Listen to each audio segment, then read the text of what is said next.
Assalamualaikum kichik do'stlar. Golland tili va Uyg'ur tili o'rganish salonimizga xush keldinglar.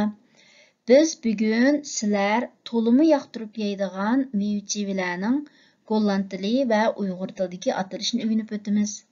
Qanamsa diqqatinglar filmimizda bo'lsin. Fruiten. Meva-chevalar.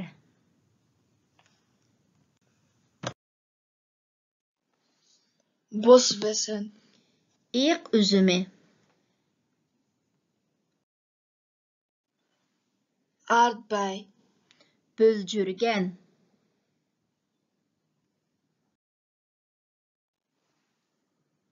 Abrikoos. Ürük.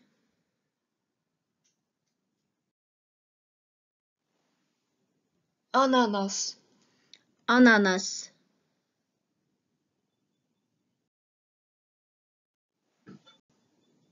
Appel. Alma.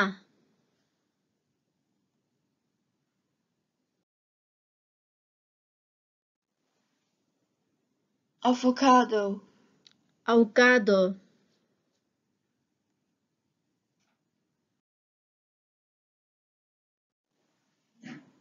Banaan. Banan.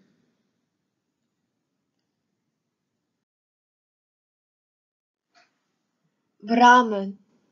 Qara böljürgen.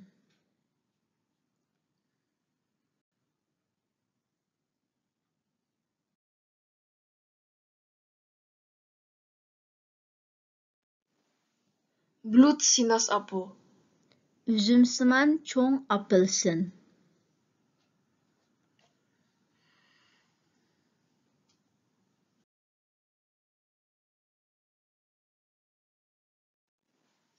Citroen. Limon.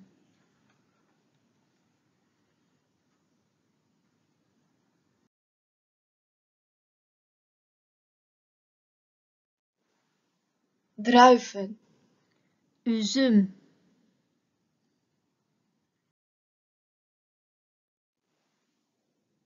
Framboos.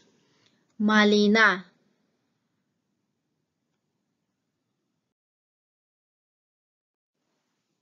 Granaatappel. Anar.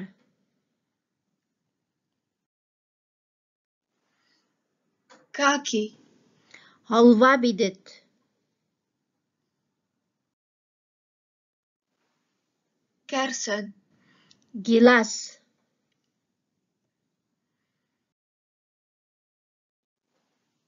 Kiwi. Maymun şaptuli.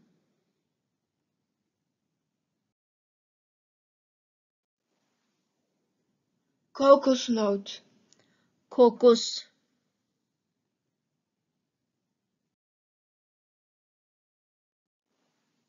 Meidoorn. Dolana.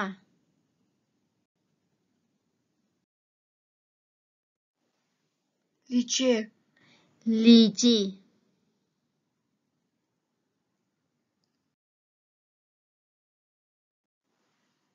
Mango. Mango. Meloen.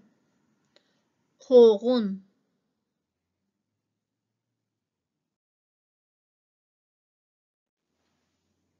Mandarijn. Apelsin.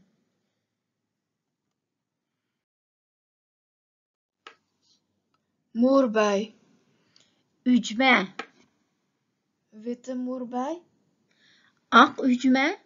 Zwarte moerbei. Qara ücme.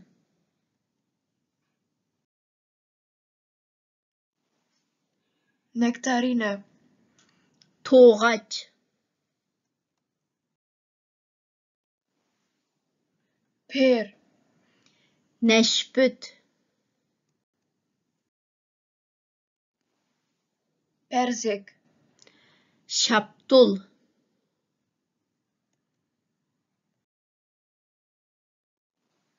Pruimen. Qara ürük.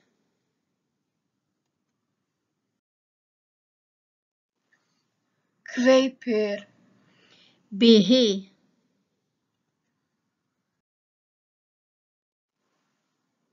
Vijgen. ئەنجۈر،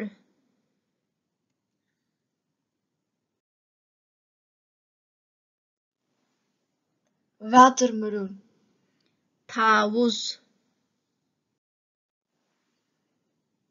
pitaya, wit drakenfruit, əjderha meyvesi. Kichik do'stlar, meyvelerning ismi tugidi. Sizlar yuqorida deyilgan meyvelardan qaysini yeyishni eng yaxshi ko'rasizlar? Endi tuvandagi meyvelarning ismini deb biqinglarchu. Bular qaysi meyvelar ekan? Va, sizlar nima degan aqlliq? Kichik do'stlar, ba'zi meyvelarning golland tilidagi va uyg'ur tilidagi ismi o'xshashgan-a? Qaysi meyvelarning o'xshashgan? Buning javobini opanglarga deb berishni unutib qolmanglar-jumi.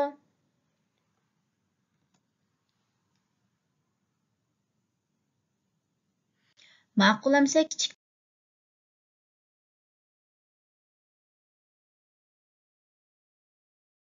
keyingi qitimliq videomizni ko'rishaylik. Ko'rishguncha omon bo'linglar. Xo'sh.